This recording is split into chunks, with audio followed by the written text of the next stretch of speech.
We have produced this videotape to be used by the participants in our Project Teach workshops that we've conducted throughout the state of California. Our goal is to provide the participants with a tool. We would like them to take this videotape home and use it in-service training, in workshops, possibly with committees and groups that they're members of. We hope this tool will help enhance the networking throughout the communities, will enhance the quality of services that we deliver.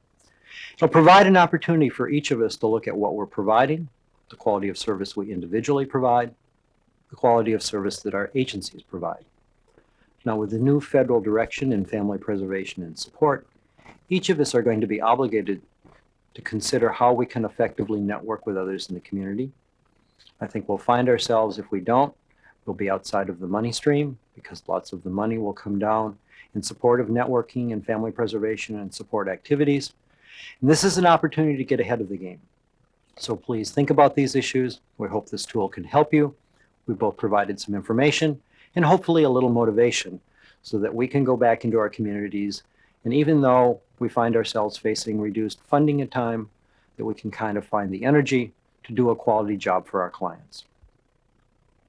When we look at ways that our agencies can more effectively deliver services and work with the community, I think that the new federal effort in family preservation and support is going to be one of the things that we're going to link carefully with, one of the things we're going to have to be aware of in our own communities.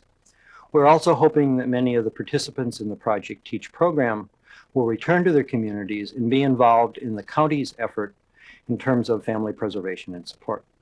I'd like to look for a second at the goals that have been developed by the Federal Family Preservation and Support Program so we're clear about what they are and the direction that they will take us. The first goal that was developed was prevent the unnecessary separation of children from their families. We know that whenever possible, we would like to use the family unit. We would like to support the family unit. The family unit has characteristics that are culturally relevant. The family unit works within the context of a community. And if we can enhance their abilities and skills, we know that in the long run, children in our state will be much more effectively worked with, and we will be able to support their needs and their well-being. The second goal under family preservation and support is to improve the quality of care and service to children and their families. We know that each of the key agencies within the community have a role in helping families and children working with the issues and threats of today. We know that the public schools are preparing young people for today. We know that the daycare centers, we know that Head Start is an important element within each of our communities. And we know that those of us who work with service delivery systems, be they the public, such as mental health, protective services, or those of us in nonprofit community agencies, are trying to enhance the skills of children, preparing them for this world, and enhancing the skills of parents. We know that the threats of substance abuse, the threats of gangs, present issues that are very difficult for the family today, and we would like to assist them in having the skills necessary and the knowledge necessary to combat these threats that face their children and face their families. The third goal under family preservation and support is to ensure permanency for children by reunification or by permanent placement. One of the things we're extremely interested in is having children in a stable environment. Now, the key stable environment would be the family or the extended family. But if that does not work out, then we want to look at the community and our services so we can place children in a setting that they can remain in, rather than finding, which we do see across the state at times, children who go from foster home to foster home or end up in many group homes and therefore do not have the kind of stability that we think is essential for children if they're going to be able to grow and be able to deal with the issues around them in the community today. Now, in the area of family preservation and support, we've also developed 5 objectives. These 5 objectives are extremely important, and I think they give us an outline, at least, to the things we want to evaluate within our own agencies and within our own communities. Objective number 1 is to promote family strength and stability. When we promote the family using its unique characteristics, understanding its cultural kinds of backgrounds and values, then that often is an extremely positive and valuable environment for the child. We also want to enhance parental functioning. We can do that through parenting classes and skills. We do it through game programs. But if we aren't linked together with these services, we often lose track of the fact that it's difficult when things are going well in a family to raise a child in this day and age. And for many of the families that we provide services to, there's a lot of chaos and difficulty. But if we can give the parent additional skills, we know they would be a lot more prepared to provide these kind of services to their children. The third step is to protect children and youth. Now, we know a large amount of that role lies with the protective services, probation services, the criminal justice system. But each of us working in the community have a role because we work with children every day and we identify children and young people who are either at risk at the moment or we've clearly identified in the past that they have been victims of child abuse, neglect, or other kinds of community threat, and we need to intervene with these children so they are effectively protected. Now, the fourth objective that we have is to resolve crises and problems. That's why we have crisis nurseries, we have hotlines, we have intervention programs, while working carefully with the victim witness programs throughout the state of California so that when an immediate event happens, when we find a family in crisis, we can intervene rapidly. We can link with the other services in the community so that the problems that have developed and the threats that the family are facing are dealt with quickly so they don't grow into the kinds of issues that produce long-term problems and long-term conflict. Our fifth goal is to prevent unnecessary placement of children outside of the home. Whenever possible, we realize that if we can enhance the strength of the family, or if we can reunite children with their family, we feel this in the long run will be the best solution. So we are looking at additional strategies and resources within our community to allow permanent placement within the family system. Now, when we're looking at family preservation and support, we've also developed 3 strategies that we think will be very helpful for each of us within our own community setting, within each of our own agencies, that will allow us to move forward then in implementing many of these goals and objectives. The first strategy is to assess your program's role in the continuum of community services. Therefore, we know how we fit in that community continuum. We know that the role we play, we guarantee we don't overlap, and we also understand our own weaknesses and limitations. One of the rules in providing services in any program, be it mental health or the school district, we want to enhance the person, and particularly we do not want to create additional problems for young people and additional problems for families. The second is to assess the client's needs and assets. When a person comes to us, we have to realize what kinds of issues are they facing, what kinds of services do they need, where do we fit into that, and are we the correct place to deliver that particular service. One of the things that we find that get lost a little bit in the effort is realizing that anyone who comes to us for a service also brings an asset. They bring lots of skills and resources. When we look at those skills and resources, they often can be applied in part of the solution. We can help enhance the things that already exist for the family. We also, when we look at those carefully and effectively, we recognize the particular cultural strengths and cultural values that a family brings to us, so they aren't lost in the type of service that we try to provide. The third strategy under family preservation and support is to assess the other community resources. When we realize what other agencies have to offer, the kinds of services they can provide, we often do a much more effective service to the clients that we're trying to assist. There are times in which we cannot provide all of the needs of the client. There are times in which others have very specialized resources that our client can utilize. We hope that we're aware of these resources so that we can use them. Now, a plan under family preservation and support that would work effectively is to have some sort of umbrella or some sort of network in which the agencies in the community work carefully together, some sort of a resource guide, if you would, that other agencies could utilize, So when we take a look at that, we often like to look at what others have done. So if they have a roadmap or a plan that we can use parts of, then when we develop these efforts, we're often much more effective at the kind of things that we accomplish. Now, one of the suggestions we have is joint powers agreements, memorandums of understanding between multiple agencies, the public and the private sector in different communities. There are a number of counties who have developed umbrellas where many agencies are now linked together. By developing these umbrellas, they have reduced overhead, they have improved the quality of networking. As we've looked around the state, one of the counties who have accomplished a lot in that particular direction is Napa County. So we think it might be helpful for each of us to look at what they've done and maybe to talk to some of the folks from Napa and see what they've accomplished. So I had an opportunity to sit down with one of the administrators from Napa County and take a look at what they were doing in their county. And I think by some of the insights we can gain from that particular discussion, we can use in any of the plans or as we review the strategies that we're employing in each of our own communities. My position is Deputy Program Chief over Children's Services for Napa County Health and Human Services. So I'm over the Division of Children's Services, and in Napa County, that's some health services because the health department just joined us, and really for about 12 years, it's incorporated social services, drug and alcohol services, and mental health services. So for the Children's Division, I supervise or manage 3632 services, perinatal services for women who are pregnant, parenting, and substance abusing.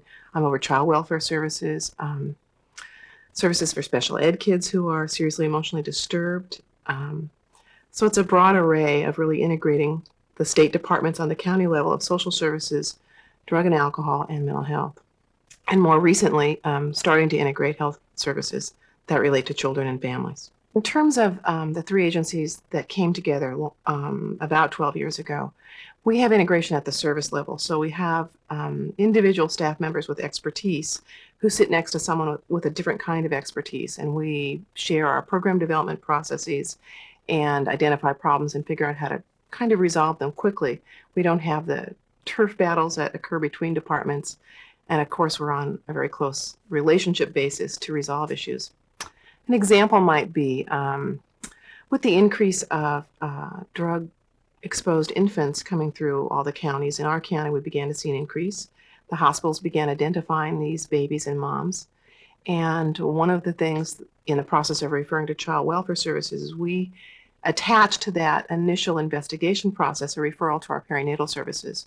So when that kind of referral comes in, an outreach to that mom occurs from our drug and alcohol staff, identifying our treatment services, encouraging a woman to join our women's treatment program, and talking about the kinds of options in relating to both perinatal services and child welfare services at the same time.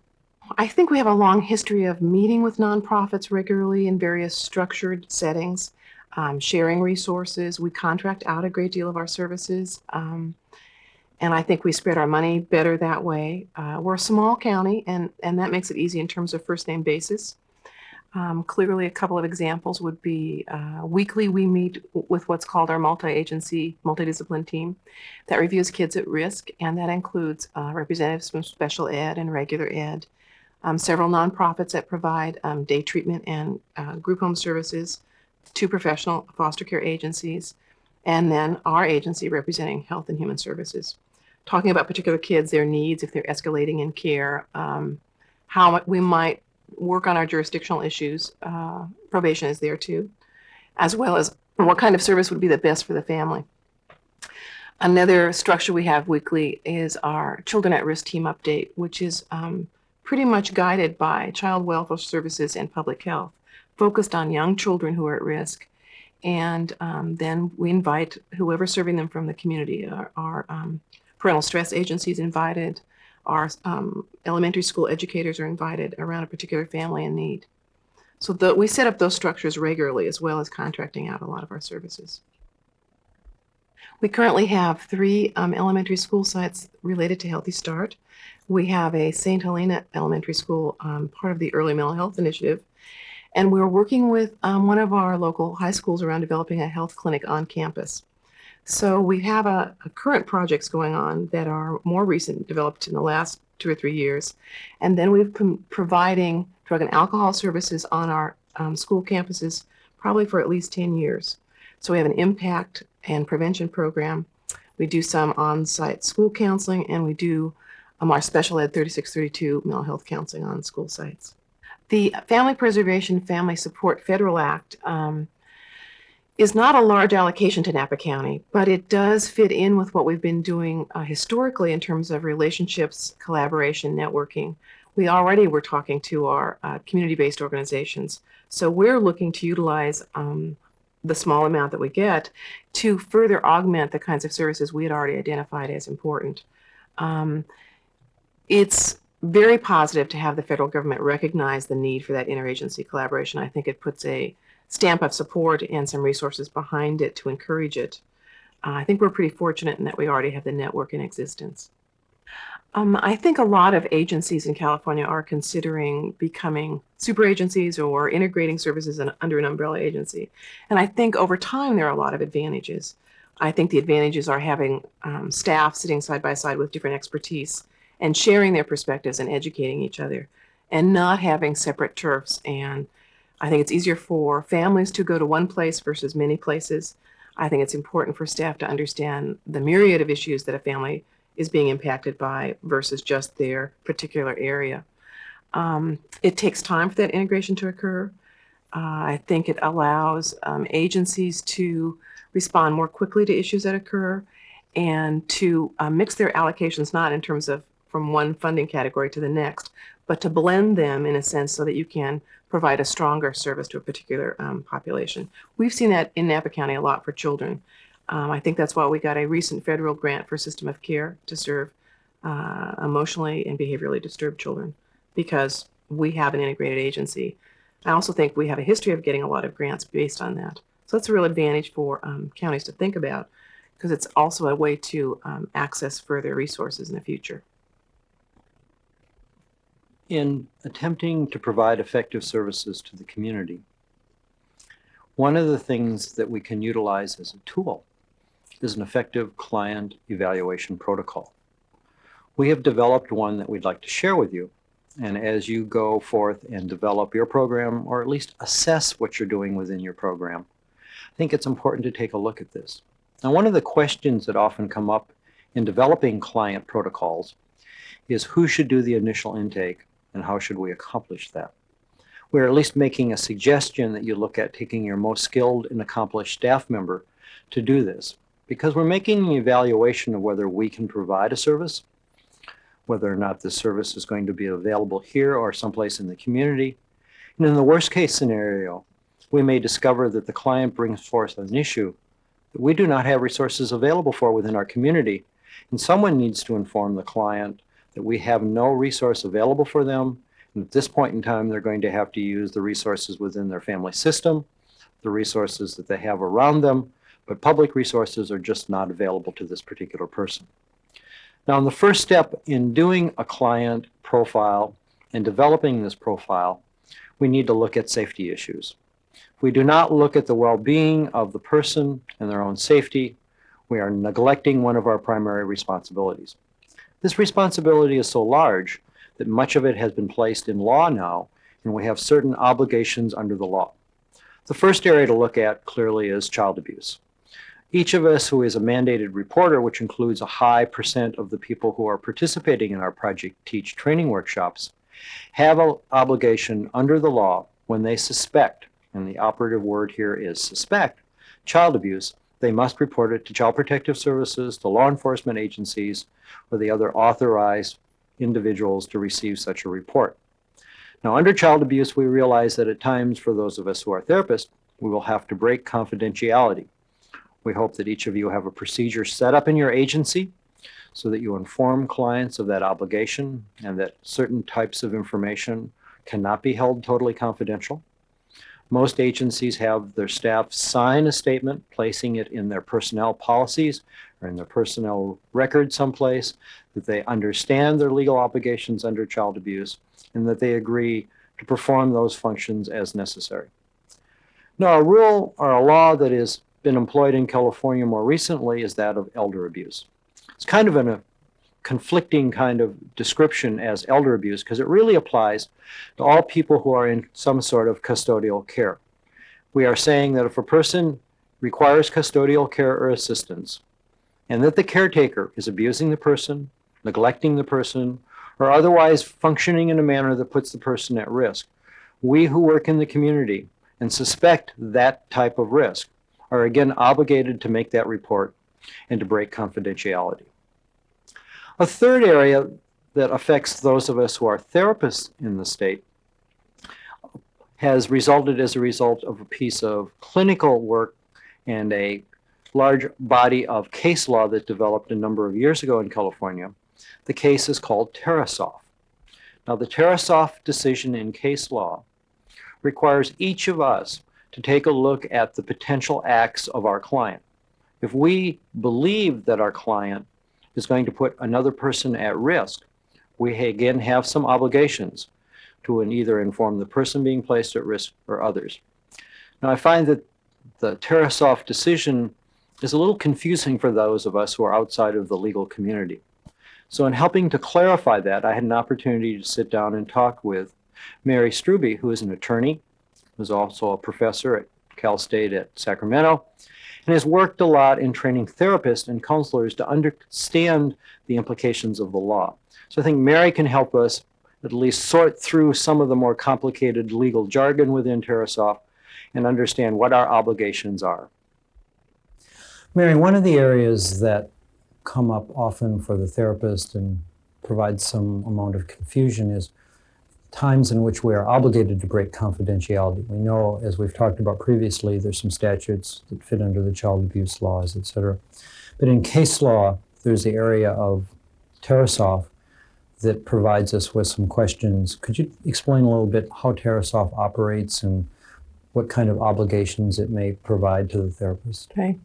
Tarasoff is, well, first place, I think it's very interesting. We've made Tarasoff, I think, a verb now. We Tarasoff people when something happens. But Tarasoff basically says, again, using the standard of if you know or reasonably suspect that you have a client who is going to be violent, who poses the risk of serious harm to another, is what the case says, then you're obligated to take steps to protect the intended victim to the extent you can. The law is real clear that you don't have to go following your client out of the office to find out who he's going to hurt or anything like that, but you're obligated if you can determine, and I think the case law says something, upon a moment's reflection, the identity of that victim, then you're obligated to warn that victim that he or she may be at risk. If you have a situation where you have a victim who may be at risk, you also undoubtedly have a client who's going to need some more extensive treatment. And in that situation, that's where you're going to want to consider whether that person should be involuntarily detained. Usually the best practice is if you can warn the victim directly, that's great, try that. If not, then you're supposed to try and reach people who can warn the victim. That's what Tarasoff was about. It was the daughter who was killed ultimately by the former client, but it was the parents who were available and could have been advised of the danger to their daughter. And that's where Tarasoff really started. So now, if you can warn that victim or someone who can apprise the victim, then that's your first obligation. Then your obligation is what would be expected of you as a practitioner in dealing with your client, and that is to see that they get the treatment they need if they're dangerous. The fourth area under safety issues is that of suicide. When we work with young people, we realize that the kinds of issues that they face in their lives, the way they weigh those issues, often put them at risk of suicide. For many of us working in the public schools, we realize it almost is a routine situation to have to evaluate whether the statements made by a student are ones in which we need an intervention because they're discussing suicide. Working as counselors and in other areas when we gain the confidence of students. And at times we have to break confidentiality, be it because of the educational code and our obligations or other areas in which we must involve the parent. Now, if we're working with adults who are suicidal, sometimes the rules are slightly different. And I think one of the important areas for in-service for our agencies is to take a look at what are the rights of adults in this day and age of HIV, AIDS, other terminal illnesses, There are times in which people we're providing a service to are considering suicide. And the ways in which we can and cannot break their confidence, the options that we have are important, and knowing the other resources in the community are a key piece of what we need to accomplish. Now, once we've dispatched at least the key safety issues in our assessment, the second step is to take a look at substance abuse related issues. When we look at substance abuse, we realize that one of our key concerns is the client capable of receiving the service we have to offer. If they're under the influence of a substance, they're not functioning well, then if we are providing parenting classes or job skills under a GAIN program, or many other services in the public schools, at that point in time, the person may not be able to use those services and may not be able to function. Now, when we look at substance abuse, a lot of our own training and our background and some of our biases kind of play into this. So one of the questions that I think is important for us to ask as we take a look at substance abuse is, what is our own belief about why people become addicted? Now, there are 4 key theories that exist out there in the area of addiction. The longest existing one, and the one that has probably influenced most the design of substance abuse programs in our state, is the genetic theory. Now, many of you may realize that in the genetic theory, we only have one piece of research that supports the genetic sort of concept in terms of that. That was a study done in Denmark in the 1950s, where they looked at sets of identical twins. Now, one set of identical twins had parents who had a background of alcoholism. The other set of twins, their parents had no known histories of alcohol problems. Now, both sets of twins after birth had no contact with their biological parents, and they followed both sets of twins through their adult years. We've discovered after following them into their adult years that the identical twins whose parents had a history of alcohol issues had a higher rate of adult alcohol problems than the other group. Hence, we made the assumption that there may be a genetic link to alcoholism. Now, no study has replicated those findings. We have no other research at the moment. It's possible as we complete mapping the genes of the body, we may or may not find a gene linked to alcoholism or drug abuse or other types of issues. So this is an area that we need to explore, but realizing that we're working in an area of theory and not scientific fact. The second area is sociocultural kinds of issues. I think it doesn't take anyone long to realize that if a young person grows up in a large urban center versus in a small rural community, the likelihood of becoming a heroin addict is enhanced by growing up in the urban setting. Now, there are other subtle kinds of elements at play with the family structure. We know that parents who have alcohol and drug problems, if it's not genetic, may provide modeling for children, and we even talk about a concept called adult children of alcoholics or addicts. And so that the social cultural context is one in which we need to explore at least those avenues and issues, realizing that some of our own lack of knowledge and experience makes it impossible at times to make judgments of other cultures that we're really not aware of, the intricacies of the values and the way in which the culture works as a whole. Now, the third area has a little more scientific basis to it, and that's a biochemical theory. In the biochemical theory, we now realize that each substance a person takes affects some sort of neurochemical in the brain. As it affects those neurochemicals, our body begins to function in different manners. And as it functions in different manners, our abilities to make decisions, our ability to work in the world, our ability to perform tasks are altered. We know that is so dramatic that certain drugs alter the brain chemistry for such a long period of time that the recovery is much more difficult. We have discovered that drugs such as cocaine, methamphetamine, crack, a form of cocaine, cause such major alteration in one of the brain chemicals called dopamine that we find a higher rate of relapse with folks using many of the stimulant drugs than we do with heroin. And that was a surprise to lots of people, to finding a higher relapse rate with stimulants than with some of the opiate drugs. That's an area in which we probably need to explore a little bit more in our discussion because of the new science that's developing every day. The last theory is the psychological theory. When we look at the way in which people function, we find at times that under stress, people increase the amount of substances they use. We know that it plays somehow into their psychological life. It's kind of funny in a sense that we recognize that and we do some things that often don't make sense but have become ritualized. One of the ritualized pieces that I find kind of interesting is happy hour. We have people going out on Friday night when they're tired and stressed out and take a depressant drug called alcohol. So we should actually call it sad hour, not happy hour, that people are doing. But we know that psychology plays a role at least. And we look at people who have suffered serious kinds of damage, who have been affected in their lives by trauma and tragedy. We know that substances play a larger role. So when we look at the area of child abuse particularly, we want to look at what is the role often play for the caretaker, and if the person is heavily involved with substances, can they be an effective caretaker? It's a very difficult decision that Child Protective Services have to face all the time.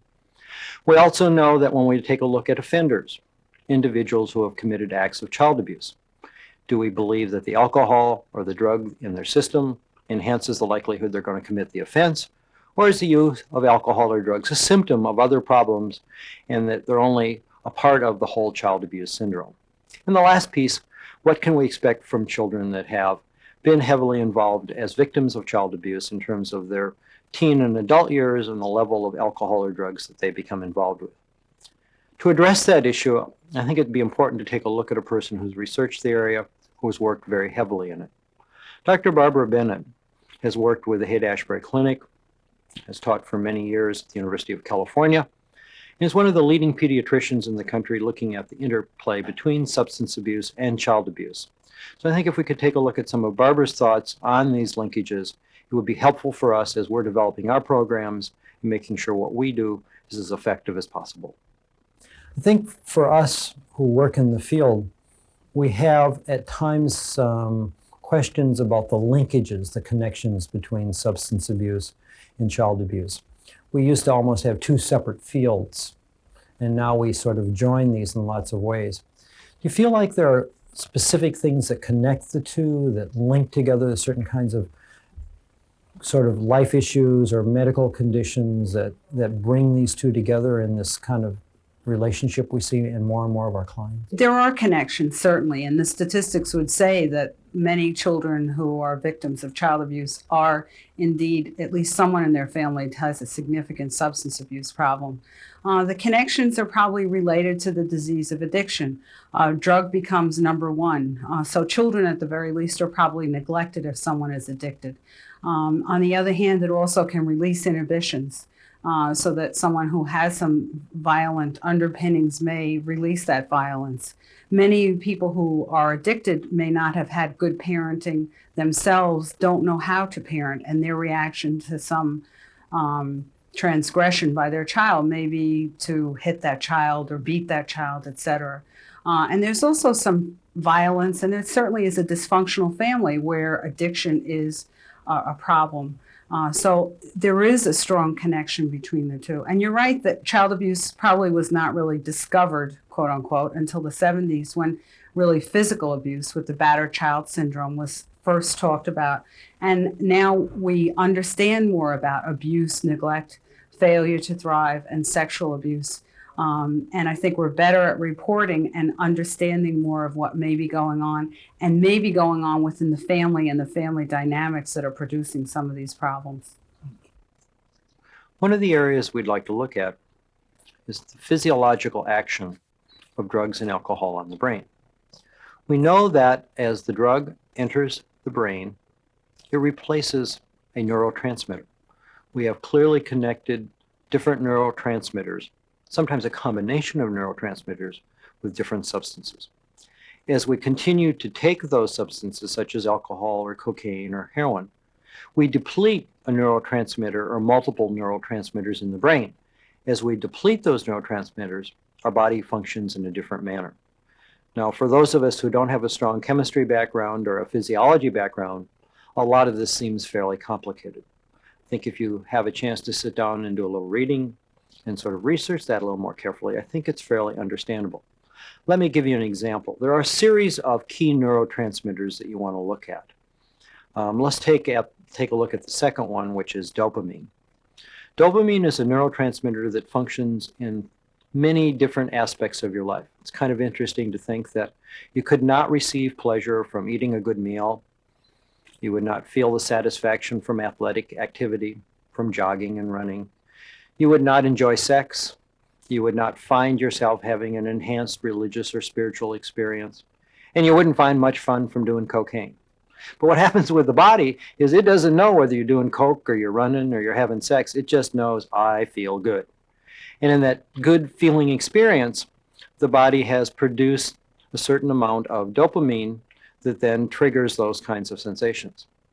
Now, one of the difficulties that we find is that when a person seeks assistance for an addictive disorder, be it some of the behavioral compulsive disorders or with some of the drug disorders, such as using high levels of cocaine, when we put them into treatment, we have taken away their one avenue of pleasure. And as the brain has depleted large supplies and doesn't replenish those supplies easily, we'll find weeks or months in which our person that we're trying to provide assistance to is having a very difficult time. In some sense, those of us in drug treatment realize we've kind of lied to clients. We've said historically, come in and make your life better.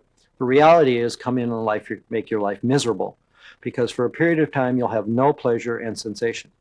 And that's why we find extremely high relapse rates. We mentioned previously that relapse rates with drugs that very majorly impact dopamine, such as the stimulant family, makes chemical treatment very difficult.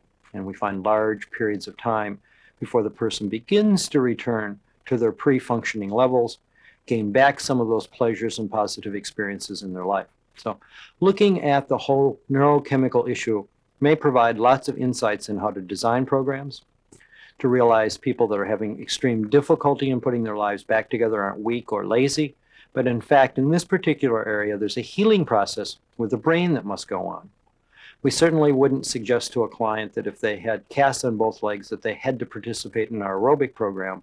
We're also suggesting that for people who are still recovering from chemical abuse, that being able to participate in parenting classes and GAIN programs and other kinds of educational experiences will be difficult to nearly impossible.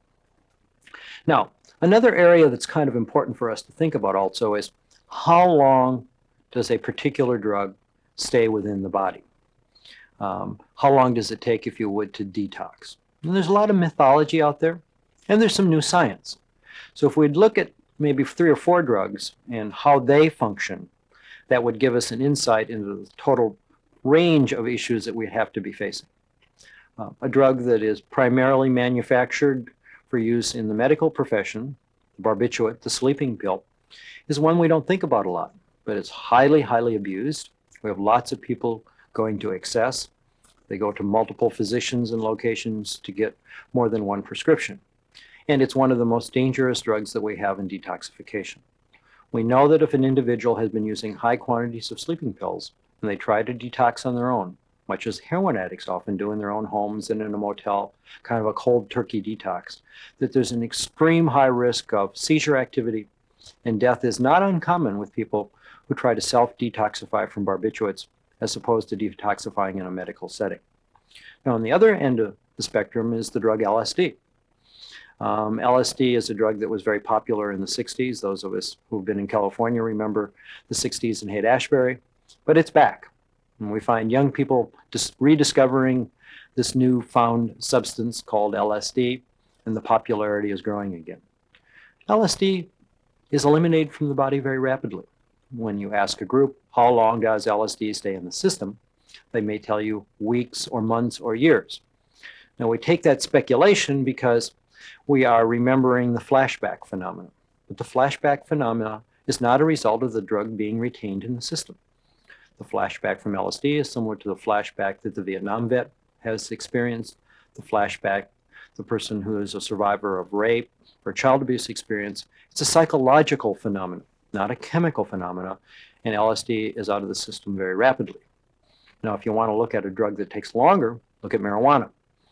Good quality marijuana produced in California, the California marijuana with high levels of THC, remain in the body for months after use. And with young people who are involved in schools, we often see what was coined years ago, the amotivational syndrome, the inability to concentrate, to maintain cognitive activities, to function in a school setting. And that's partly biochemical. The drug is still in the body. We have to allow time for the drug to be eliminated from the system. Now, if you want to look at a drug that lasts a long time in the system, take a look at phencyclidine, PCP. We can measure minute levels of PCP in the fatty tissues of the body at least 2 years after use. And we know that for at least 6 months after use, this particular drug will impair major kinds of functioning. You won't be able to think and function. Often feelings are changed. People become extremely agitated and suicidal. We hear the stories from law enforcement about the people who break handcuffs and do all kinds of other super feats. This was a tranquilizing drug.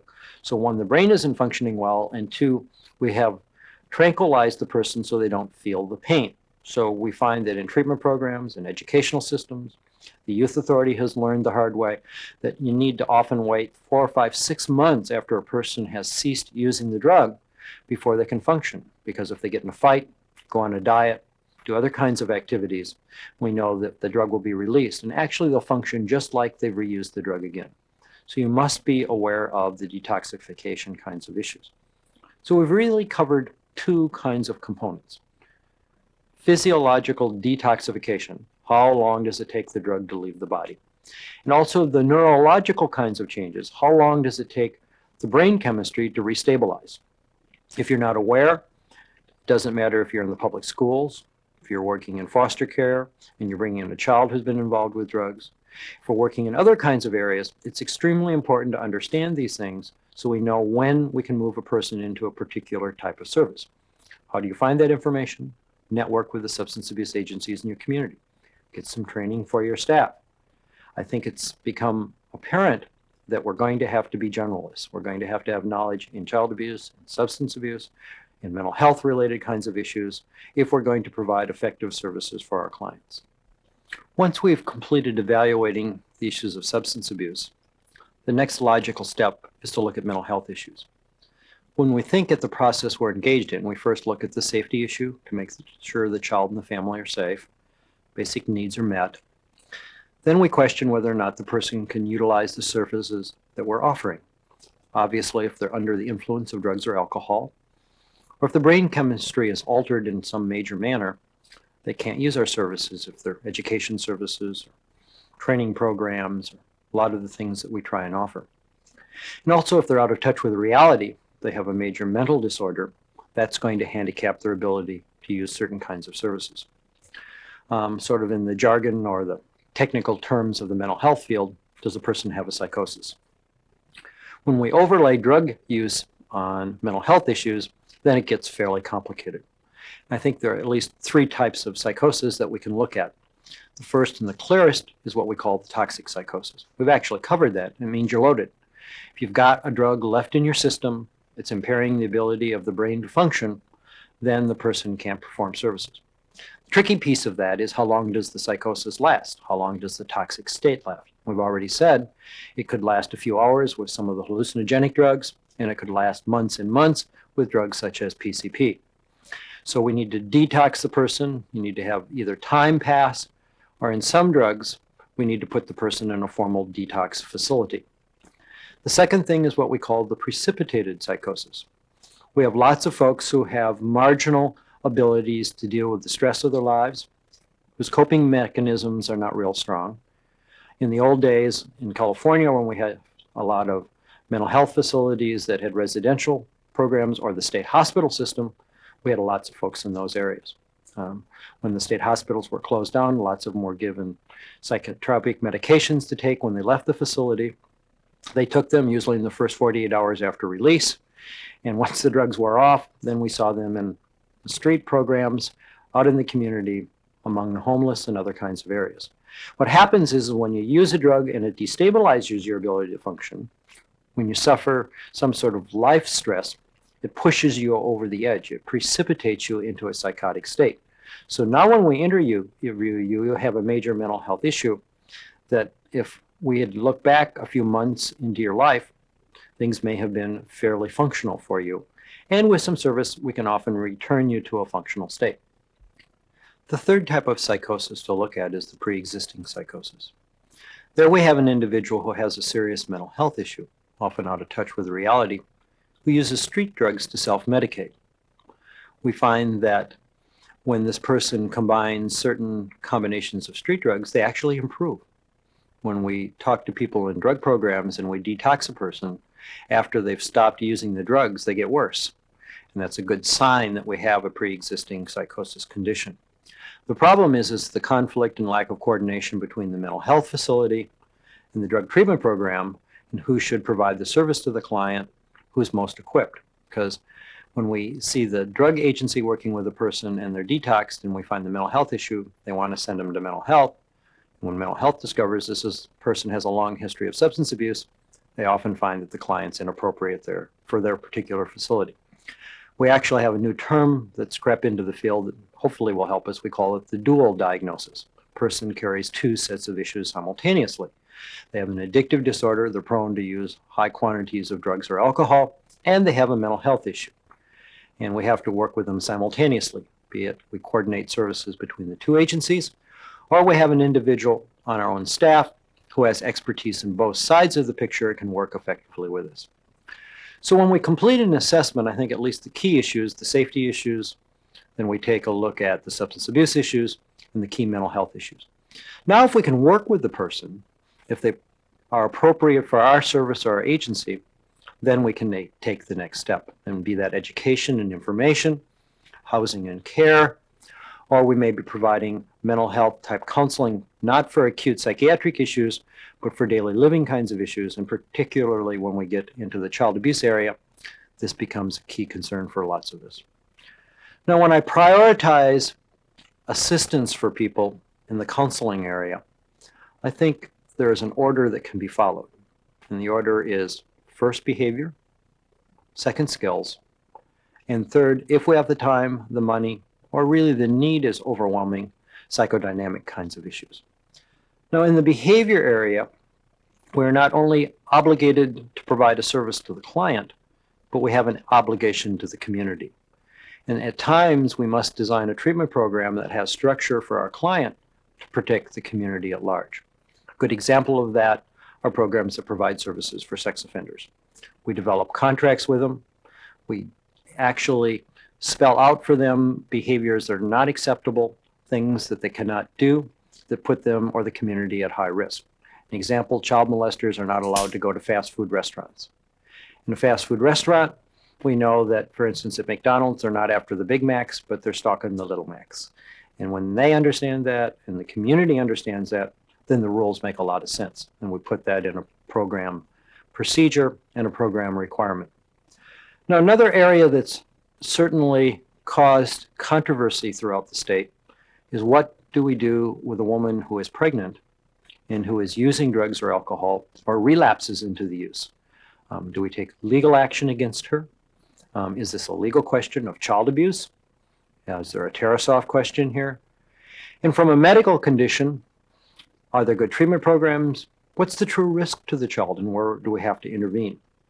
The area is so complicated that I think it's important, again, that we go back and have a conversation both with Dr. Bennett and with Mary Strube to see what they find is both the law of the land at the moment, the operative procedures in the court systems, and what the medical community has to contribute for us so that we can sort through these particular issues of where substance abuse and child abuse and the family needs all sort of link together. If we have a client who happens to be pregnant and she is continuing to use large amounts of drugs that, in our opinion, places the fetus at risk, is there any clear case law or any decisions yet about whether we have either a child abuse reporting circumstance or whether we have a Tarasoff in the sense that the unborn child is being placed at risk by the drug behavior, drug using nature of the mother's activity? Right. There's a specific provision in the child abuse reporting law that says substance abuse by a mother is not in and of itself indication that there is child abuse that's occurring. So that's the first thing you take a look at. I think basically the intent of that was to say there may be drug use, there may be an incidental kind of use, and we're not going to necessarily to respond to that immediately, but that we're going to then look at the situation more carefully. If it's a situation where the child has just been born, oftentimes there will be screening that's done to determine whether or not the child has some sort of drug level.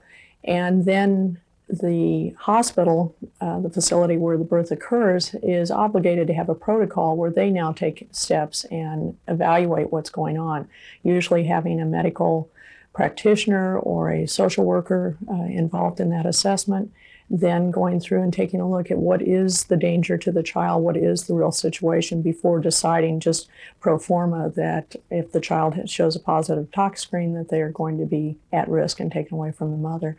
So that's kind of the attitude right now, is to do more things towards the treatment and, if possible, and not just make it a presumption that substance abuse equals child abuse. It brings up ethical, legal, moral kinds of issues. And, I think it certainly isn't good for women to use drugs during pregnancy. I mean, we need to get that right out there. But if we look back again to the definition of addiction, that we talked about relapse as part of this disease process. I'm not saying people like to have that happen, and I'm sure the woman doesn't like to have it happen, but it is part of the disease process. And if we recognize it as such, then when that happens, do we then put that woman in jail? Or that should not be our response. We should, try to encourage her to go back to recovery in whatever way that we can do that. But interfering with maternal fetal issues is a very, very complex one. And in California, for instance, here, even a positive drug screen does not necessarily get reported to Child Protective Services. So why would we report using alcohol or drugs during pregnancy? And where does that stop? What if you see a woman drinking in a restaurant? Should you call Child Protective Services? Women consuming drugs and alcohol during their pregnancy may be complicated. We have a new area that also, I think, deserves a look at also, and that's the issue of what is our obligation if we are working with a client who's HIV positive and we realize that they are continuing to be sexually active and are not taking the kinds of responsibility and precautions that we think are essential in terms of protecting others. The question has been raised in the media. The question certainly comes up in a lot of the ethical and professional questions that are posed to us as therapists and agencies. Do we have an obligation to break confidentiality? Is this Tarasoff again, where we have to inform the person who's at risk? How do we proceed? So again, I think we need to look back at least at our legal expert and see how she feels about what's happening in the law, what's happening in case law, and is there any guidance for us if we face this particular situation?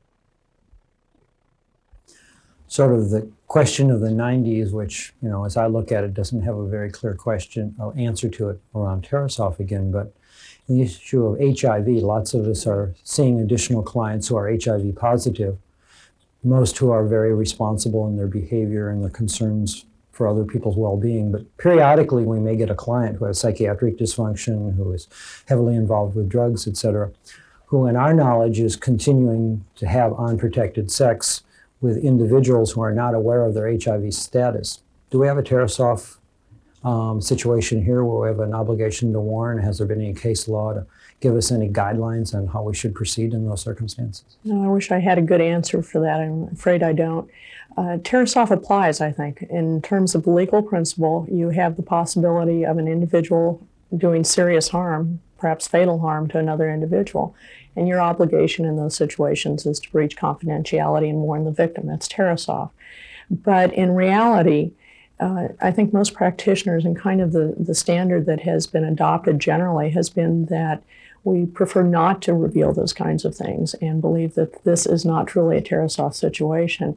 Probably the best thing that you can do to be protected as far as your own liability is get a feeling for what your local community is doing, what your professional community is doing, and get some agreement amongst yourselves about how this issue is going to be handled.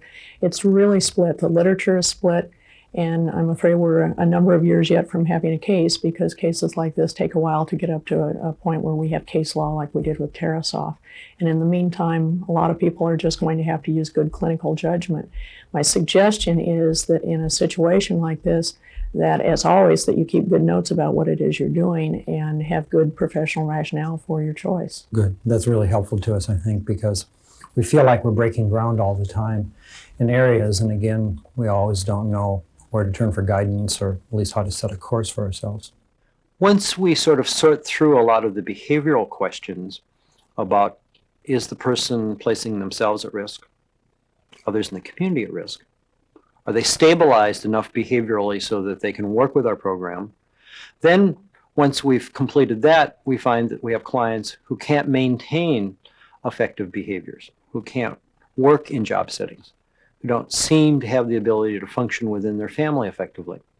So the next logical question is, do we need skill development? Then we look at GAIN programs, parenting classes.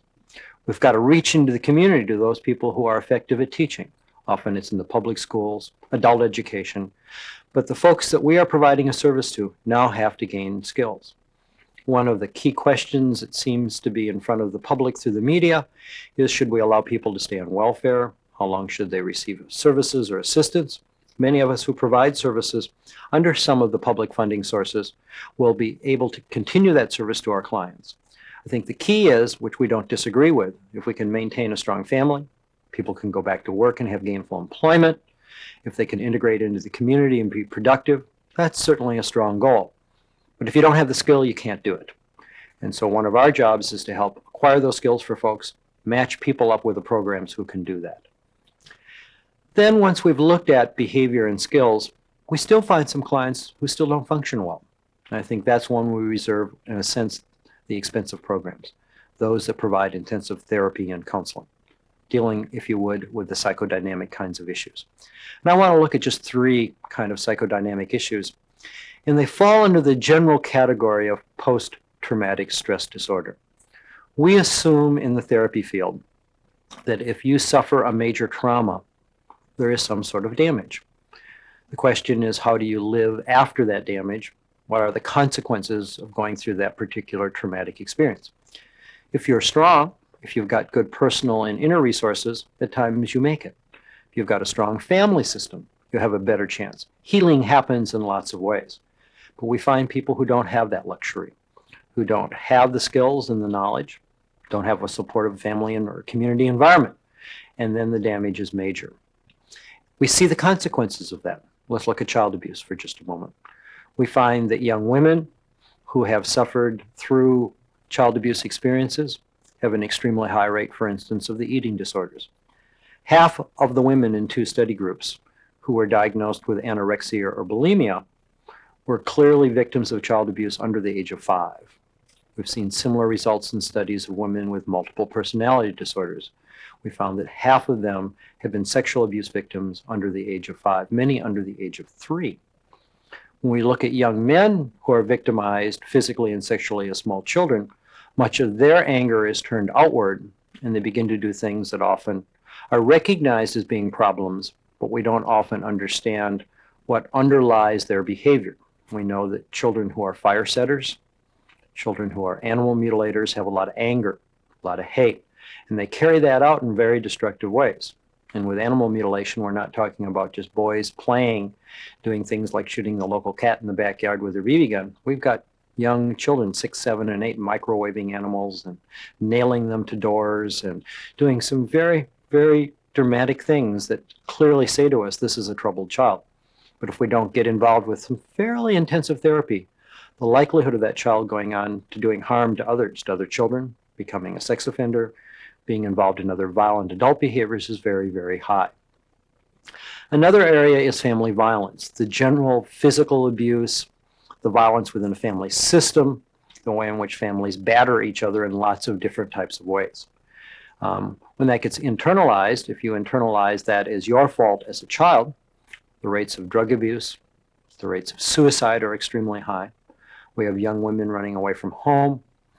We're certainly concerned about the high rate of teen pregnancy in young children who are trying to make their lives feel better by having children that they can have as a part of their life have got themselves in tremendous double bind. They're living in a family that's not functional, and they're now creating a new one that has a very poor chance of survival. When we look at the third area, spousal abuse, at best we have poor modeling going on, where we've got an adult member of a family battering the other member psychologically, emotionally, physically. And we also see that that modeling goes on. So when we look at young men who we see in spousal abuse programs in California, an extremely high percent of them grew up in families where they experienced the same kind of experience. We also see an area in which people have a hard time bonding with a partner who's not abusive.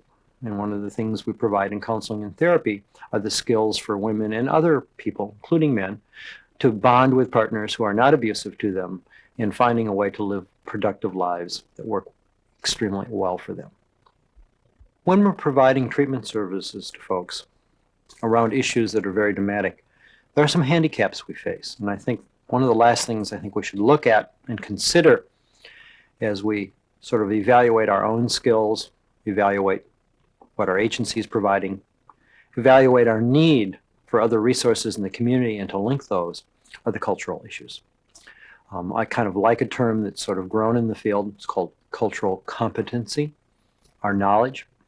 We can do something about competency. I can't change my skin color. Not particularly interested at the moment in changing my sex. And my age is what I got. And I'm stuck with those things. But I think there's some steps we can follow. And I think that if we follow some of these steps, we'll be more effective at what we're trying to accomplish. I think the first step is awareness of culture and acceptance of culture. When we understand that, we know that it plays a key role. We don't fight it. We're not frightened by it. And we accept it. Now, living in a state like California, it's not hard to realize we live in a very diverse set of cultures. We see them every day. Often at lunch, we go out and experience them every day. And on the positive, we like that variety. On the negative, sometimes we fight it. So I think the starting point might be is assess your own culture. What do you believe and why? What are your traditions and your values? How do you function? How do you dress? How do you conduct yourself? When you understand yourself and realize how that is an integrated part of you, then you can understand that in others. So as you deliver a service to others, provide an opportunity for them, you recognize and appreciate it, and take it into account. If you don't recognize it, then you run into trouble. And that's where you can educate yourself or can bring others in from other agencies or integrate into your staff others who can help you understand the breadth of these kind of issues. When you understand the dynamics of difference, it's frightening. We've had wars over differences, terrible atrocities over differences in the world. We still have to create legislation so people don't use their fears to bias others, to harm others. We understand how that functions, then we can understand what we have to overcome and to make sure we aren't functioning in those same kinds of stereotypes and those same kinds of traps. If you develop that cultural knowledge base, then you can function better. We certainly, if we're good travelers, when we go to other countries, we recognize their beliefs and values so we don't offend. We often have to study. Certainly for myself and the chances of living in China, and got a chance to live in Alaska in some small villages, spent time in other parts of the world, I learned that when I come into this country, these are the beliefs, these are their traditions, and the things that I must honor. Now, living in a country that's diverse as ours, there's a lot more you have to learn at times. But I think it's a good goal for lots of us. Then when you have this knowledge base, you can adapt your work. You can make it relevant to others. You can make it open to others. You can provide a service that's valuable to others. And that's our true goal. So as you look at the things we've discussed throughout this tape, we hope, one, we provide you some motivation. Motivation to link with others, to learn from others, to enhance your own skills in the ability of your agency to function in this day and age. Now, we know with family preservation and support being a new direction that often will have money attached to it. If we don't adapt, we may not be here. So that's a motivation for some of us. But I think the true motivation is quality service to others. And if you can do that and you can enhance that ability, you'll feel better. Actually, your job will be easier, and you'll certainly deliver a quality product to others. And I think that's something we can do. The best thing we can do is wish you good luck, and I think that will be an exciting endeavor for all of us.